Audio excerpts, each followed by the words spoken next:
Бүгінгі біздің сабақта домбыраның пернелері арқылы сол қолға жаттығулар. Яғни қағазды үйреніп болған соң тек үстіңгі шекте бас бармақпен, астыңғы шекте 1, 2, 3, 4, 1, 2, 3, 4, 1, 2, 3, 4, 1, 2, 3, 4 осы реттілікті сақтай отырып, төменнен жоғарыға түсеміз.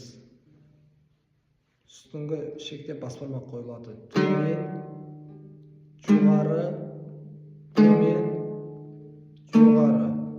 Келесі пернеге сырғытамыз. Төмен, жоғары, төмен, жоғары. Бас бармақты келесі пернеге сырғытамыз. Төмен, жоғары, төмен, жоғары. Бас бармақты келесі пернеге сырғытамыз. Төмен, жоғары, төмен, жоғары.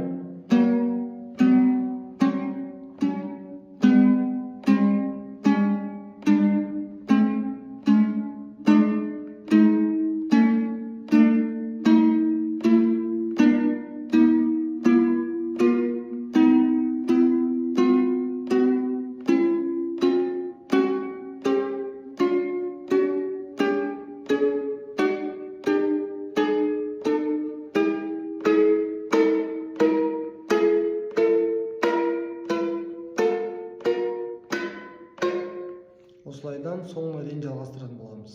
Одан соң бізде екі қағыспен жүреді. Тура осы жолмен екі қағыс арқылы. Яғни төмен, жоғары, әрбір нотаға екі қағыс. Төмен, жоғары, төмен, жоғары, төмен, жоғары.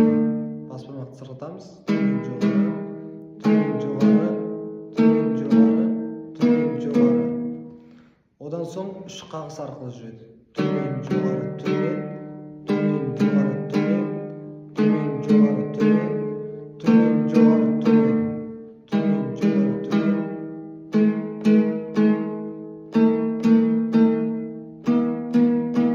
Осылайынан соңына дейін аяқтайтын боламыз. Одан соң келесі жаттығуымыз төрт қағысты, яғни төмен, жоғары, төмен, жоғары, төмен, жоғары, төмен, жоғары. Бұл жаттығуда жылдамдықты қосамыз. Себебі бізде техникаға пайдасын тигізгендіктен осы төрт қағысты жаттығуда жылдамдықпен ойнап шығамыз.